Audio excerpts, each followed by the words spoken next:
रुकेंगे भी नहीं। जैसों की वजह से ही आज मोदी जी को तानाशाह कहा जा रहा है। जैसों की वजह से ना मोदी सत्ता में है और ये जितने भी बैठे हैं 370 हटा के इनके मुंह पर चाटा मारने का काम अरे किया। आप जैसों की वजह से ईडी सीबीआई बदनाम है, मोदी सरकार बदनाम है, भाजपा बदनाम है, आरएसएस वाले बदनाम है, बजरंग दल बदनाम। सुनो, आप जैसों की दलाली से केजरीवाल जैसे ईडी सीबीआई से डर रहे हैं। अरे जब चोरी नहीं करी तो डर काय बात का।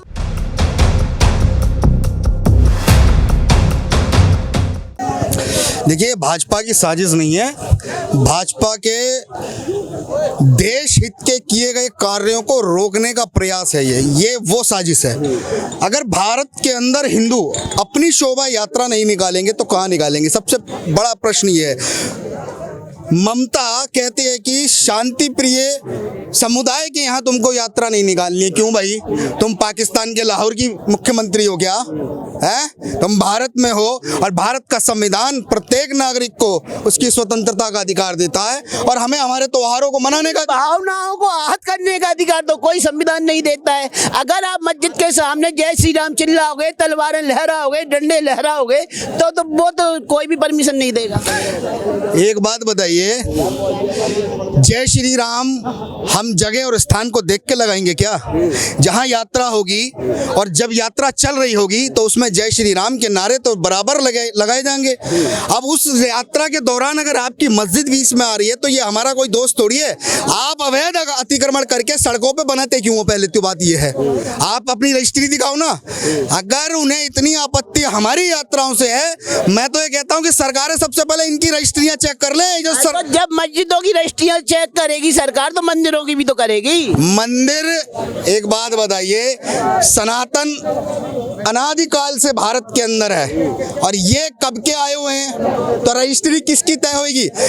प्रत्येक हिंदू और प्रत्येक हिंदू विरासत वो पैतृक संपत्ति है हमारे पूर्वजों की। कोई भारत का संविधान उसको हटाने का या उसके कागज देखने का अधिकार नहीं देता है। तो उनकी भी तो जिन्ना वाली पैतृक संपत्ति इस देश में रह गई है। जिन्ना को दिया है ना पाकिस्तान, तो अपनी ऐसी तैसी लगवा रहे हैं क्या? मैं साफ कहना चाहता हूं कि ये जितने भी हैं दंगा गैंग, और दंगा गैंग ध्यान से सुन लो, उत्तर प्रदेश में जो बैठा है ना, और उससे सीख सोरेन ने भी ले लिए, उससे सीख कईयों ने ले लिए, लेकिन अब सीख लेने की बारी ममता जैसे नेताओं की है। अरे आप कह रहे ममता बनर्जी को सीख लेने चाहिए? ममता तो खुल्ला खुल्ला बोल रही है। अगर विशेष समुदाय की तरफ आपने आंख उठा के भी देखा ना तो आंख नोच ली जाएगी, सारे हिंदुओं पर कार्रवाई की जाएगी। एक बात बताइए, आप आंख नोच ली जाएगी?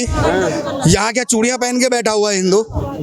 चूड़ियां पहन के बैठा हुआ है? एक संवैधानिक पद पे बैठे हुए व्यक्ति के अगर ये शब्द होंगे तो मैं तो संविधान के दायरे में भारत के अंदर रह रहा हूँ। धर्म और रक्षति रक्षिता साफ कहते हैं। संविधान हमें जीने की इजाजत देता है स्वतंत्रता से, ना कि हमारी धर्म के प्रति हमें उससे दूर करने के लिए।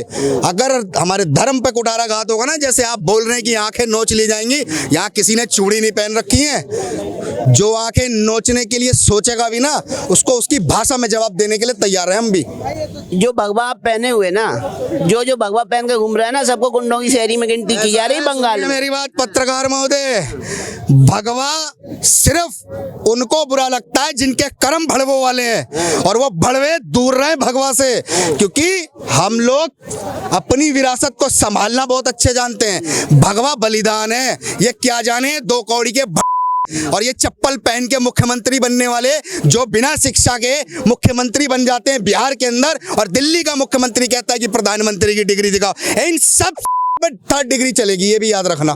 ये जितने भी हैं, भारत ने करवट ले ली है। करवट का मतलब समझते हैं आप कि भारत अपनी संस्कृति की ओर बढ़ रहा है। इन जैसे ना ये जितने जो केवल वोट बैंक के लिए हमारी संस्कृति पे कुठाराघात करने का, आप जिस तरीके से जवाब दे रहे हैं, आप जिस तरीके से जवाब दे रहे हैं ना, तरीके से ममता और ये सेकुलर गैंग के नुमाइंदे बन के बात कर रहे हैं ना, ये याद रखिए, हमारे प्रत्येक देवी देवताओं के हाथ में शस्त्र है। और ये याद रखें कि जिस दिन हिंदुओं ने गीता पढ़ के और महाभारत को पढ़ के उसको अनुसरण में कर लिया ना, ये जितने बयान दे रहे हैं आंख फोड़ने के, ये भागते नजर आएंगे, यार रुकेंगे भी नहीं। जैसों की वजह से आज मोदी जी को तानाशाह कहा जा रहा है। जैसों की वजह से ना मोदी सत्ता में है और ये जितने भी बैठे हैं 370 हटा के इनके मुंह पर चाटा मारने का काम अरे किया। आप जैसों की वजह से ईडी सीबीआई बदनाम है, मोदी सरकार बदनाम है, भाजपा बदनाम है, आरएसएस वाले बदनाम है, बजरंग दल बदनाम। सुनो, आप जैसों की दलाली से केजरीवाल जैसे ईडी सीबीआई से डर रहे हैं। अरे जब चोरी नहीं करी तो डर का बात का। आपकी आवाज रखने का मौका आपको दे रहे हैं तो हम दलाल हैं। आप अपनी आवाज केजरीवाल के द्वारा रखवाइए। ये जनता की आवाज है और ये झुकती नहीं है ना रुकती है। अगर आपको कुछ करना है तो जाओ बंगाल में और उस ममता की आवाज उठाओ जितना उठा सकते हो। बंगाल में पत्रकार आवाज उठा रहा था तभी तो पत्थर खाया। लहू लोहार